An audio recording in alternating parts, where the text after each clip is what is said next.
Ya, Bismillahirrahmanirrahim. Assalamualaikum warahmatullahi wabarakatuh. Selamat siang, kembali lagi di perkuliahan bioteknologi dasar. Di kali ini di pertemuan 9 kita akan membahas tentang bagaimana biodiversitas ya, pemanfaatan biodiversitas dalam untuk perkembangan ilmu bioteknologi. Baik, uh,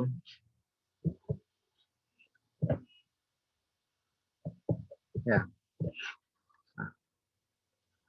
Ini kemampuan yang diharapkan ya setelah Anda mengikuti perkuliahan kali ini, tentu Anda dapat menjelaskan apa itu biodiversitas, bagaimana pengelompokan biodiversitas secara komponennya, kemudian keberagaman biodiversitas Indonesia dan apa potensi yang bisa kita manfaatkan, kemudian bagaimana cara Anda memahami penyebab terjadinya krisis biodiversitas ya di dunia bahkan di Indonesia sendiri, kemudian bagaimana Anda dapat melihat ya memanfaatkan biodiversitas Indonesia dalam perkembangan ilmu bioteknologi. Oke.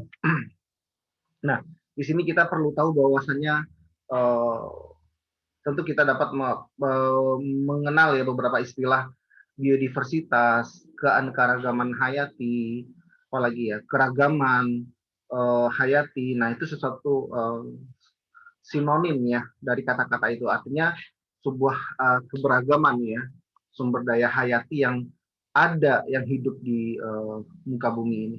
Kemudian mengelompokannya, mengapa biodiversitas itu penting ya, kita mengkaji biodiversitas itu untuk apa, kemudian apa manfaatnya, kenapa terjadi krisis biodiversitas, serta peran biodiversitas dalam perkembangan ilmu biotek. Ini kajian-kajian yang akan kita bahas di uh, perkuliahan kali ini. Ya, baik.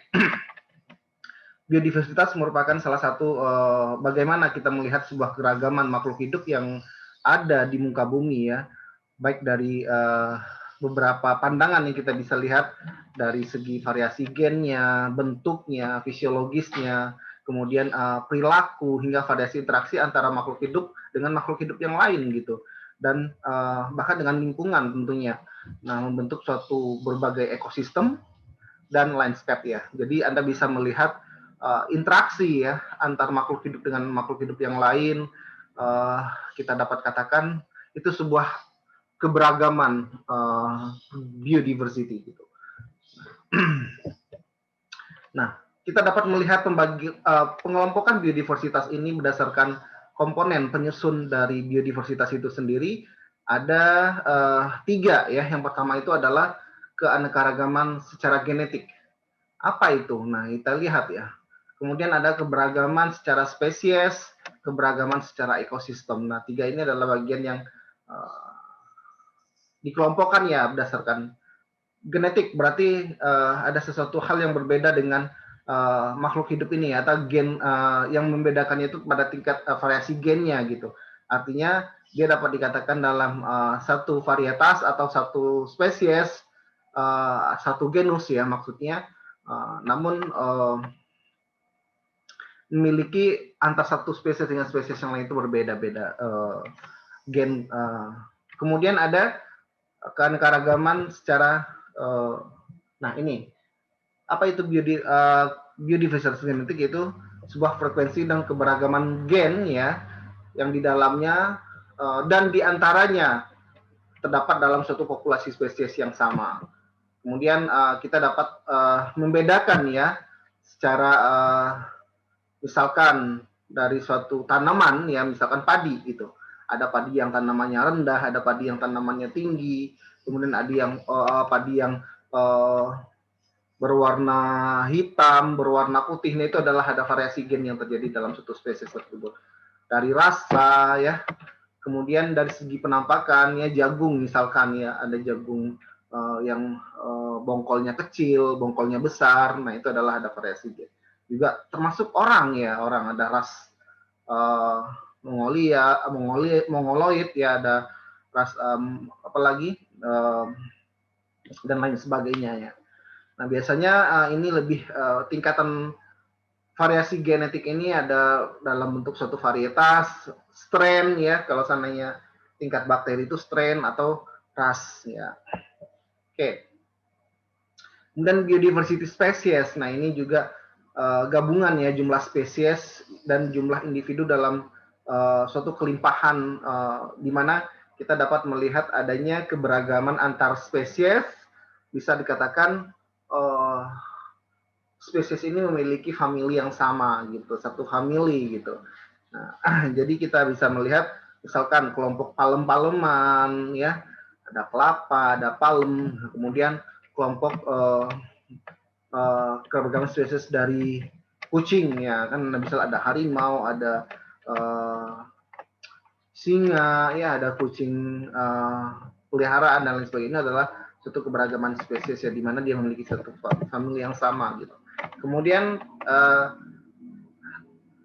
keberagaman ekosistem. Nah, kita bisa melihat bentang alam di Indonesia merupakan salah satu kekayaan yang tidak ternilai ya, di mana kita memiliki seluruh bentuk dari bentangan ekosistem yang ada di muka bumi ya, mulai dari pantai, mulai dari gurun, savana, mulai dari hutan hujan tropis, mulai dari apalagi ya, padang lamun, padang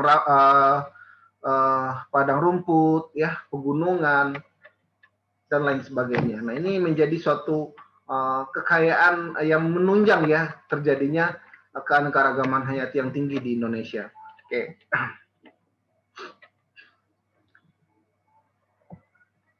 Nah, mengapa penting biodiversitas? Kita tahu bahwasanya pemanfaatan keanekaragaman hayati ini sangat penting untuk menunjang kelangsungan hidup manusia, tentunya kita sendiri yang memanfaatkannya. Tetapi ketika kita buta ya, tidak bisa melihat,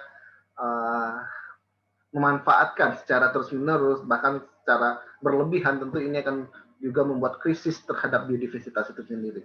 Nah, tentu macam-macam ya untuk manfaatnya sendiri, sebagai bahan baku pangan ya, sebagai bahan baku obat, sebagai bahan pembuat bangunan, sumber devisa, penyediaan air bersih, oksigen, apalagi macam-macam ya. Bahkan dari segi nilai-nilai religius ya, ada nilai spiritualnya, ada nilai kebudayaannya, ada nilai estetiknya secara keindahan ya. Kemudian sebagai lembaga atau naungan untuk kita melakukan riset dan pengembangan ilmu pengetahuan. Nah, ini yang menjadi harus yang kita benar-benar manfaatkan ya. Kita tahu bahwasanya Indonesia merupakan mega biodiversitas ya, bahkan kita menduduki kedua setelah Brazil gitu. Nah, ini yang sangat disayangkan ketika kita tidak bisa mengelolanya dengan baik gitu. Nah, ini kalau seandainya kita lihat ya secara keseluruhan di muka bumi ini, dari segi makhluk hidup yang hidup di muka bumi ini, yang paling dominan itu adalah animal ya, sekitar 75%-an gitu. Sedangkan dari animal sendiri itu yang paling banyak itu adalah serangga, kelompok dari serangga. Nah, kita lihat di sini ada vertebrate ya, tulang belakang ya, yang paling dominan itu adalah fish, ikan gitu. Nah, disinilah kita bisa melihat ya semua keberagaman makhluk hidup, mulai dari archaea, bakteria, fungi, protista, tanaman, plannya. Ini yang bisa kita eksplorasi ya, apa aja potensi yang bisa kita kembangkan di situ gitu. Apalagi kita orang biotek ya, sumber daya alam ini adalah guru bagi kita, wahana bagi kita untuk mengembangkan dan memanfaatkannya sebaik mungkin. Nah, kita melihat ya bagaimana pendistribusian biodiversitas secara keseluruhan di muka bumi ini. Tentu bentangan alam ini sangat menentukan ya jenis dari biodiversitas yang ada gitu, sehingga menjadi suatu hal yang endemik bagi daerah tersebut ya. Karakteristik alam ini, bentangan alam ini yang membuat sesuatu hal yang berbeda dengan yang lainnya. Kita dapat menemukan kekhasan dari suatu daerah tersebut gitu, atau yang dikenal dengan tanaman endemik, hewan endemik dan lain sebagainya. Nah, setiap benua itu memiliki keunikan tersendiri ya dalam bentuk kehidupannya. Nah, tentu ini juga mempengaruhi ya tingginya biodiversitas pada suatu daerah tersebut. Nah, ini kita bisa lihat ada beberapa yang mempengaruhi. Yang pertama itu keadaan iklim. Ya, kita merupakan negara yang sangat dimanjakan dengan iklim ya, dengan 4 musim ya, tentu 4 musim. 2 musim ya, maaf. Jadi iklim tropis ya, sehingga kita dengan masa jangka waktu iklim yang panjang gitu, ini yang membuat keadaan biodiversitas kita itu sangat-sangat bertahan gitu dengan kondisi yang ada gitu. Kemudian ada bentuk pulau ya, bentuk pulau juga menentukan karena ini juga bagaimana sebuah topografi suatu daerah, kemudian sejarah uh, biogeografinya gitu, pembentukan pulau itu seperti apa gitu. Misalkan kita tahu sendiri sebelum seperti ini ya, pulau Indonesia ada Kalimantan, Jawa, Sumatera gitu, ada beberapa pulau yang sebelumnya itu menyatu gitu, sehingga kita dapat melihat adanya kesamaan spesies antara pulau A dengan pulau B itu karena sejarah evolusinya tadi. Kemudian ada proses spesiasi, sejarah geologi, biografinya, dan evolusi yang nah, kita lihat ya, kita tahu bahwasanya Indonesia kaya akan keragaman hayati. Di mana kita bisa melihat di sini ada di mana ya mewakili ya 10% dari tumbuhan hidup uh, berbunga di dunia ini ada di Indonesia. 15% jumlah serangga yang ada di dunia itu ada di Indonesia. 25% jumlah ikan yang di dunia ini ada di Indonesia. 16% jumlah amfibi itu ada di Indonesia. 17% ya jumlah total burung yang ada di dunia itu ada di Indonesia, dan begitu juga dengan mamalia.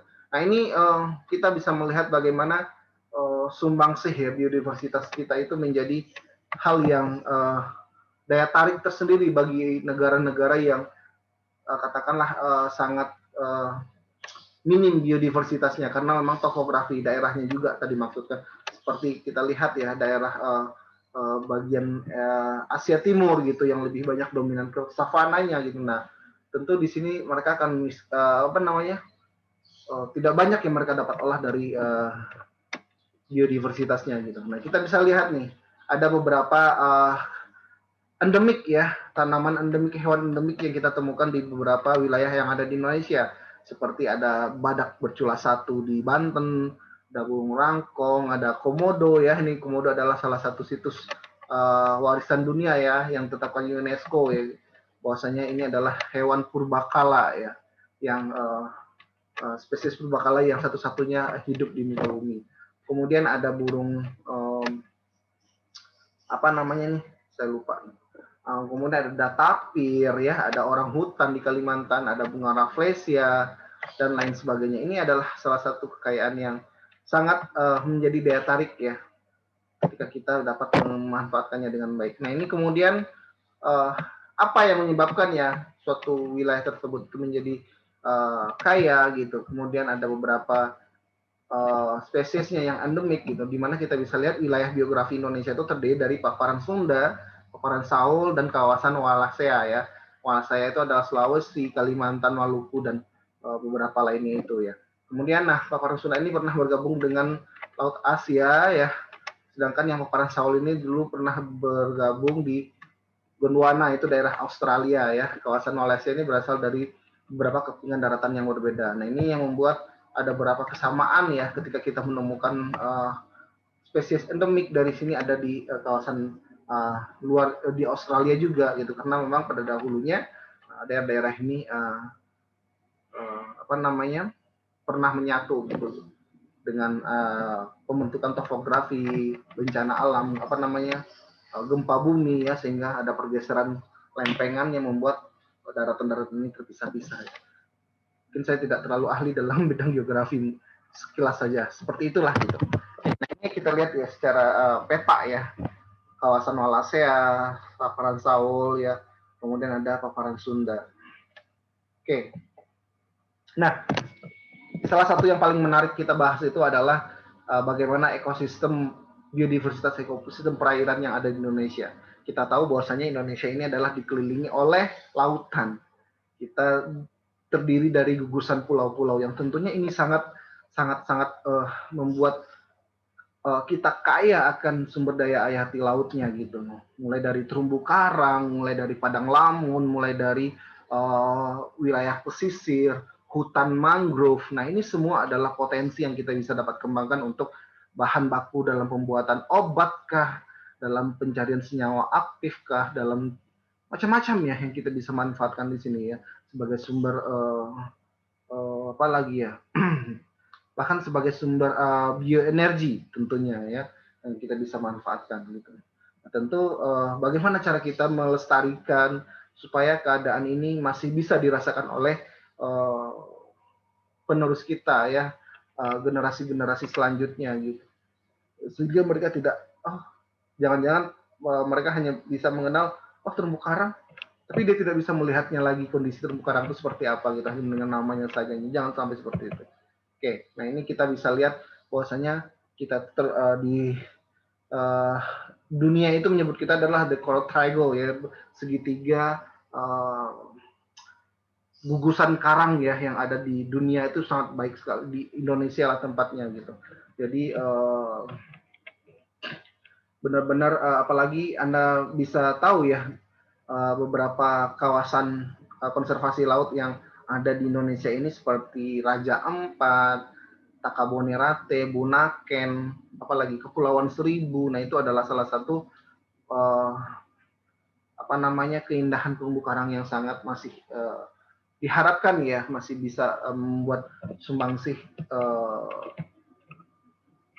karena terumbu karang ini merupakan tempat breedingnya ikan, tempat mencarinya ikan, tempat memijahnya ikan, ya tentu ini akan menjadi meningkatkan sumber daya perikanan juga tentunya gitu. Kalau ini tidak ada, tentu ikan-ikan juga akan mati gitu. Nah ini beberapa potensi yang dapat kita kembangkan untuk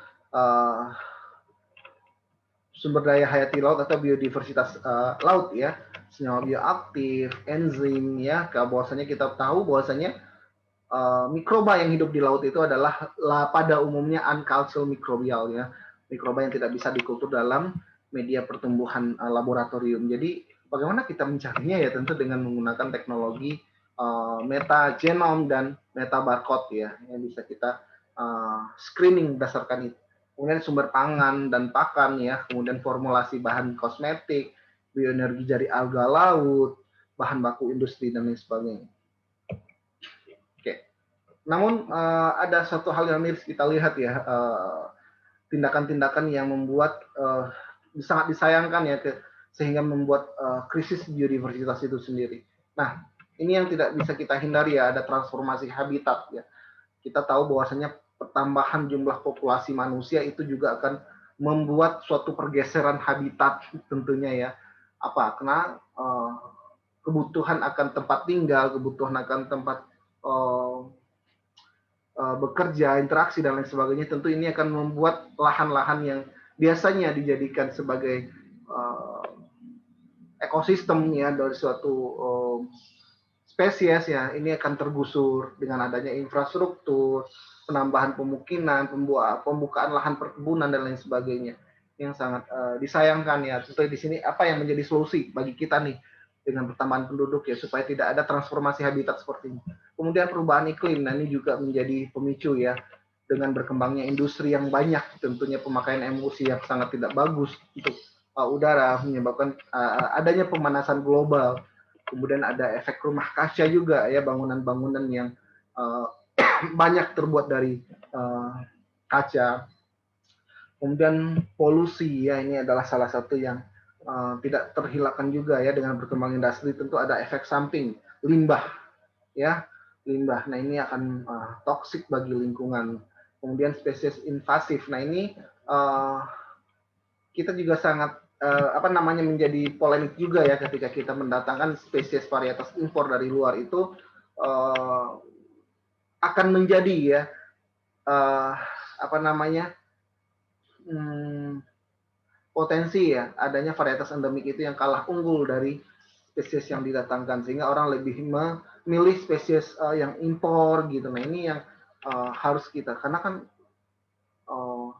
ini yang harus kita jaga ya, bagaimana varietas endemik punya kita sendiri itu harus kita unggulkan gitu. Kemudian eksploitasi berlebihan, nah ini orang-orang yang tidak bertanggung jawab, tentunya keserakahan.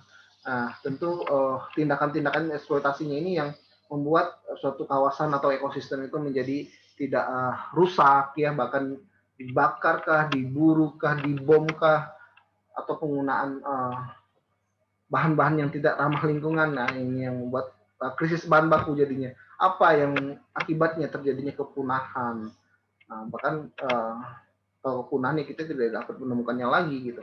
Bencana alam ini juga salah satunya, adanya letusan gunung berapi, longsor dan lain sebagainya ini menjadi salah satu, ini juga tidak bisa kita hindari ya. Namun kan sangat intensitas terjadinya juga sangat kecil gitu, sangat tidak nah ini salah satu aktivitas yang membuat degradasi biodiversitas itu menjadi pembabakan liar. Nah ini yang juga ya illegal logging ya, kemudian pembukaan lahan, kebakaran, apakah sengaja dibakar atau terbakar sendiri kita tidak tahu gitu. Kemudian pemburuan, apalagi pada satwa-satwa yang terancam punah. Nah ini yang harus di. Kemudian nah ini dari segi laut ya, penggunaan alat tangkap yang tidak ramah lingkungan ya, pukat harimau ya, ini kita tahu bahwasanya dari kapasitas penangkapan memang besar ya, tetapi efeknya terumbu karang menjadi rusak karena terkikis dari pukat itu sendiri. Kemudian benur-benur ikan segala macam itu terbawa semua sehingga tidak ada stok ya. Nah ini Anda bisa lihat ya, sebelum dan sesudah itu sangat luar biasa. Kemudian ada pemanasan globalnya dengan pelepasan gas emisi karbon dari industri ya. Ini juga akan dari kendaraan bermotor. Nah ini yang tidak ramah lingkungan ya, menyebabkan terjadinya perusakan lapisan ozon. Nah ini juga akan menyebabkan penyinaran matahari itu lebih banyak gitu. Kemudian ini yang sangat fundamental itu ya, hilangnya biodiversitas itu adalah kepunahan spesies yang kita sangat sayangkan ya. Ini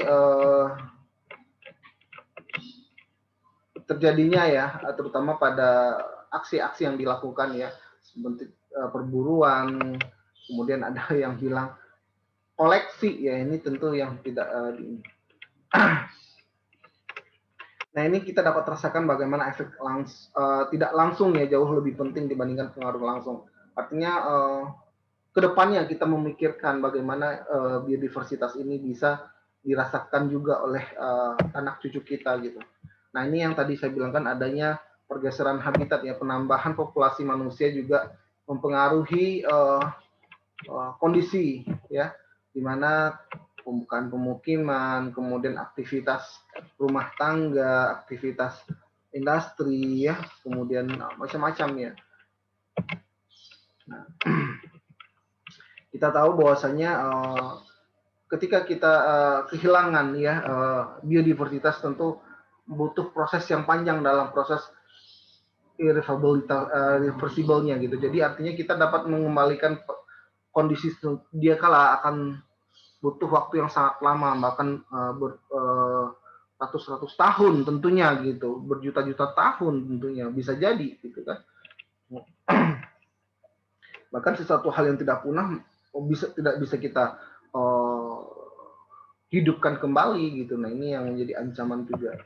Oke, nah ini apa yang harus kita lakukan nih untuk hal seperti ini? Kita dapat melakukan konservasi secara in situ atau secara ex situ. In situ itu artinya kita dapat membuat suatu ekosistem yang memberikan sebuah kebijakan terhadap sebuah kawasan tersebut menjadi kawasan taman nasional ya, yang dilindungi. Jadi akses orang juga beraktivitas itu tidak terbatas. Atau secara ex situ konservasi yang dilakukan secara kita membuat taman safari, membuat kebun binatang, membuat garden apa gitu yang yang dikelola ya oleh pemerintah gitu, yang kemudian kita dapat melaksanakannya dengan fungsionalisasi ya, bioprospecting ya, artinya kita dapat memanfaatkan segala sesuatu itu sesuai dengan porsinya. Kemudian dengan teknologi pengembangan sains ya yang terkini ya, seperti kalau kita melakukan screening atau pencarian senyawa aktif itu kita tidak perlu mengeksploitasi besar-besaran, cukup mengambil DNA-nya saja ya, dengan daun sedikit, batang sedikit ya, tidak butuh kuantitas yang banyak ya. Misalkan kita mencari senyawa A gitu terhadap tanaman ini, ya cukup kita ambil daunnya saja atau batang saja, tidak mengeksploit tanaman tersebut berlebihan sekian ton gitu baru kita ekstrak, enggak gitu. Dengan teknologi inilah kita kembangkan bahwasanya bisa ya, sehingga krisis bahan baku itu tidak terjadi lagi ya. Oke. Nah, mengapa perlu Bioteknologi ya diperlukan untuk pengembangan biodiversitas karena kita tahu ya bagaimana varietas ya dari suatu spesies makhluk hidup itu juga beragam macam-macam ya. Nah, tidak semua variasi yang tersedia di alam itu sesuai dengan kebutuhan manusia. Nah, inilah yang harus kita dapat memilah dan memilih ya. Kemudian, nah ini beberapa potensi yang bisa kita kembangkan, ada edible vaksin ya, kemudian ada tanaman transgenik ya, ini yang sudah kita bahas sebelumnya. Ini tidak perlu banyak lagi ya. Oke. Ya, sekian saja untuk perkuliahan kita kali ini. Mudah-mudahan Anda dapat memahaminya dengan baik. Silakan dikerjakan tugas dan kuisnya, baca modul. Assalamualaikum warahmatullahi wabarakatuh.